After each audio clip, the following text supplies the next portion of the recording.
வணக்கம் நண்பர்களே, இது டிஎன்பிஎஸ்சி கம்பைன்ட் டெக்னிக்கல் சர்வீஸ் எக்ஸாமினுடைய மெக்கானிக்கல் கொஷின் பேப்பர் சொல்யூஷன் 13வது வீடியோ.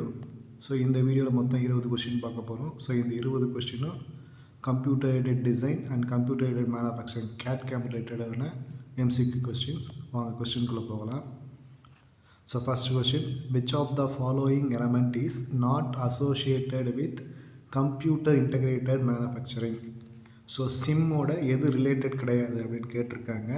ஸோ இந்த மூணுமே சிம்மோட ரிலேட்டடானது. So option D, failure mode effective analysis. இது ஒரு மேத்தமெட்டிக் மெத்தட். ஸோ ஃபெயிலியரை எப்படி எஃபெக்டிவாக கண்டுபிடிச்சி அதை அனலைஸ் பண்ணுறதுன்னு சொல்கிறது தான் இந்த FEMன்னு சொல்லுவாங்க. So option D is correct. So அடுத்தது, what is mean by FMS? So flexible manufacturing system. So நம்ம செய்யக்கூடிய ப்ராடக்ட்டுக்கு ஏற்ற மாதிரி நம்மளோட மேனுஃபேக்சரிங் சிஸ்டத்தை உடனுக்குடனே மாற்றிக்கிறத ஃப்ளெக்சிபிள் மேனுஃபேக்சரிங் சிஸ்டம்னு சொல்லுவாங்க. ஸோ அது சிம்பிளாக FMS. ஸோ அடுத்த question, which of the following is not related with CAPP system? So CAPPன்றது computer aided manufacturing system. So computer aided process planning. So அதான் நம்ம சிம்பிளாக CAPPன்னு சொல்லுவோம். ஸோ இந்த CAPPன்றது ப்ரீவியஸாக இருந்த பிளானும் இப்போ ப்ரெசண்ட்டில் தேவைப்படக்கூடிய ப்ராடக்டோடைய டிசைன் கஸ்டமர் ரெக்குயர்மெண்ட்டையும் சேர்த்து கம்ப்யூட்டரே ஒரு ப்ராசஸ் பிளானை ஜென்ரேட் பண்ணும். ஸோ அதுதான் நம்ம கம்ப்யூட்டர் எய்டட் ப்ராசஸ் பிளான் சொல்லுவோம்.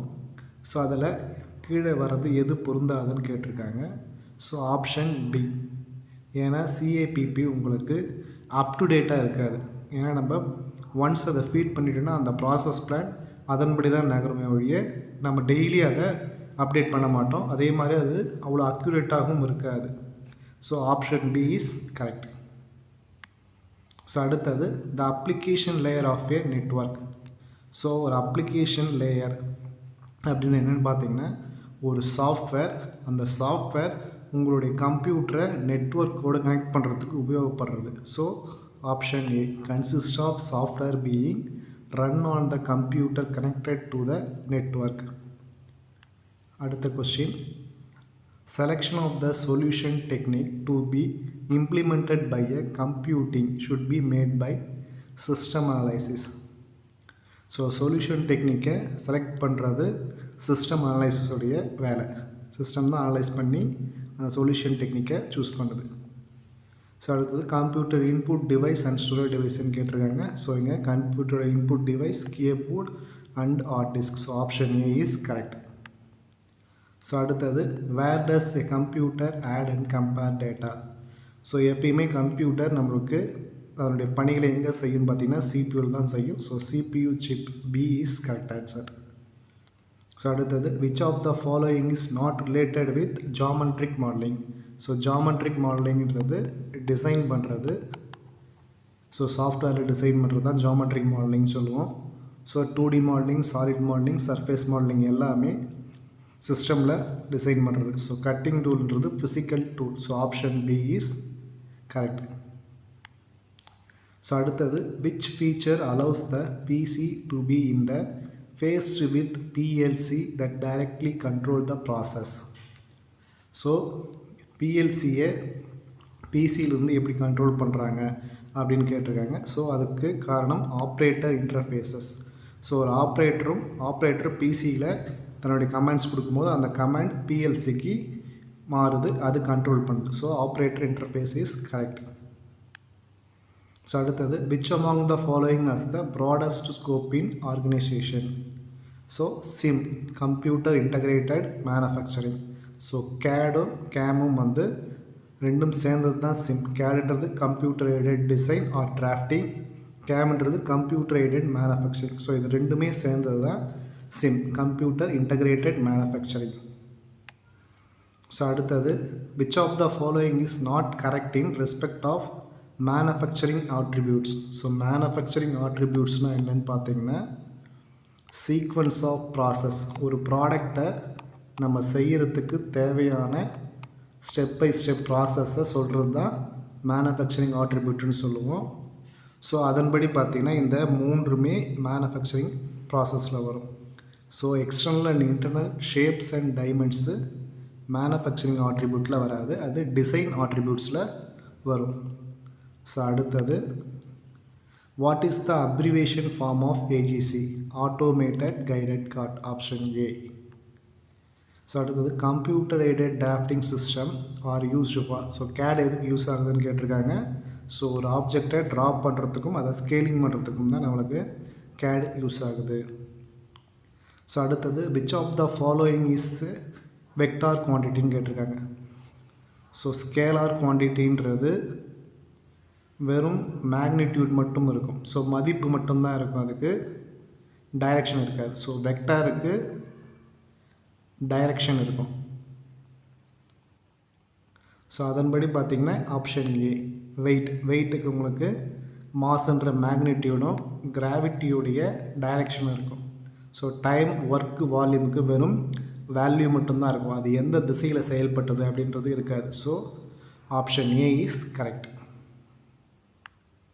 ஸோ அடுத்தது choose the design and manufacturing attributes. So design and மேனுஃபேக்சரிங்குடைய ஆட்ரிபியூட் கேட்டிருக்காங்க. ஸோ டிசைனுடைய ஆட்ரிபியூட்டுன்றது ப்ராடக்டோடைய ஷேப்பு, சைஸு, அதனுடைய டைமென்ஷன் சொல்கிறது. மேனுஃபேக்சரிங் ஆட்ரிபியூட்டுன்றது அது என்ன சீக்வன்ஸ் ஆஃப் ஆப்ரேஷனில் நடக்க போகுது அப்படின்னு சொல்கிறது தான் manufacturing attributes. So option C, system based on both design and manufacturing attributes. So அடுத்தது what are the two methods for deriving integral equation on the basis of finite element solution அப்படின்னு கேட்டிருக்காங்க. So ஒரு FEA R FES, so ரெண்டு வகையான மெத்தடில் நம்மளுக்கு சொல்யூஷன்ஸை கொடுக்குது. So first method Rayleigh Ritz method. So Rayleigh Ritz method. So இன்னொரு மெத்தடு கேல்கிரியன் மெத்தட். ஸோ இந்த ரெண்டு மெத்தட் மூலமாக தான் ஃபைனைட் எலமெண்ட் அனலைசிஸ் நடக்குது. ஸோ அந்த ரேலே ரிட்ஸ் மெத்தடுன்றது வேரியேஷன் பிரின்சிபல், கேல்கிரியன் மெத்தடுன்றது weighted residual method. So 2 and 4 தான் நம்மளுக்கு எஃப்இஎஸ் கரெக்டான answer. So option B is correct. So FEA எது மூலமாக சொல்யூஷன் இருக்குதுன்னு பார்த்தீங்கன்னா Rayleigh Ritz or Galerkin method. So அதை வேறு எப்படி சொல்லலாம்னா variation principle and weighted residual method. So அடுத்தது quickly respond to change in product demand and customer needs is consider as an important element in agile manufacturing. So agile மேனுஃபேக்சரிங்கில் தான் கஸ்டமருடைய நீட்ஸை உடனுக்குடனே தெரிஞ்சு அதுக்கேற்ற மாதிரி உடனடியாக நம்மளுடைய ப்ராடக்டை டிசைனை சேஞ்ச் பண்ணிப்பாங்க. ஸோ லீன் மேனுஃபேக்சரிங்கில் இன்வென்ட்ரி கண்ட்ரோல் மட்டும்தான் இருக்கும். ஸோ அடிட்டிவ் மேனுஃபேக்சரிங்கில் மெட்டீரியல் லாஸ் கம்மி பண்ணுவாங்க. ஸோ மெட்டீரியல் லாஸ் கம்மி பண்ணப்படும். So option B is correct, agile manufacturing. So அடுத்தது which of the following statements are true in online programming languages for robot should support. So online program மூலமாக robot எது support பண்ணுது அப்படின்னு கேட்டிருக்காங்க. So இங்கே நம்ம எதுக்காக ரோபோட்ஸ் ஆன்லைன் ப்ரோக்ராம் மூலமாக சப்போர்ட் பண்ண வைக்கணும்னு பார்த்தீங்கன்னா ஒரு அன்எக்செப்டட் சுச்சுவேஷன் நடக்குது. ஸோ ஒரு ப்ராசஸ் நடக்கும்போது அந்த ப்ராசஸில் நம்ம எதிர்பார்க்காத ஒரு விஷயம் நடக்கும்போது ரோபோட் அந்த அன்எக்செப்டட் வேலையை உடனடியாக எடுத்துக்கிட்டு அதுக்கேற்ற மாதிரி ஒரு ப்ரோக்ராமை மாற்றி எழுதணும். ஸோ அதுக்காக தான் இதை ஆன்லைன் ப்ரோக்ராமிங் பண்ணுறோம். ஸோ அதுக்கு option B is correct. The capability of writing subroutine for exception handling. So அன்எக்செப்டடாக ஏதாவது நடக்கும்போது அதை ஹேண்டில் பண்ணுறதுக்கான ப்ரோக்ராமிங் அல்ல சப் ரொட்டீன்ஸை கொண்டு பண்ணுறது தான் அந்த ரோபோட்டோடைய வேலை. ஸோ அடுத்தது in which of the following jointly the relative movement. So linear. So ரோபோட்டோடைய இன்புட் அவுட்புட் ரெண்டுமே பேரலாக இருந்ததுன்னா அதை நம்ம எங்கே இருக்குதுன்னு பார்த்திங்கன்னா லீனியர் மூமெண்ட்டில் மட்டும்தான். ஸோ லீனியராக ஹரிசாண்டலாக ஒரு ரோபோட்டோடைய மூவ் ஆகும்போது தான் அதனுடைய இன்புட் அவுட்புட் ரெண்டுமே நம்மளுக்கு பேரலாக இருக்கும். அதுதான் நம்ம ரிலேட்டிவ் மூமெண்ட்டுன்னு சொல்லுவோம். ஸோ அடுத்தது how many sub transformation matrix close a homogeneous transformation matrix அப்படின்னு கேட்டிருக்காங்க. ஸோ ஒரு ஹோமோஜீனியஸ் டிரான்ஸ்ஃபார்மேஷன் மேட்ரிக்ஸை க்ளோஸ் பண்ணுறதுக்கு எத்தனை சப் டிரான்ஸ்ஃபார்மேஷன் மேட்ரிக்ஸ் தேவைப்படுது அப்படின்னு பார்த்தீங்கன்னா மொத்தம் 4 வகையான சப் டிரான்ஸ்ஃபார்மேஷன் மேட்ரிக்ஸ் தேவைப்படுது. ஸோ அது என்னென்னு பார்த்தீங்கன்னா perspective matrix,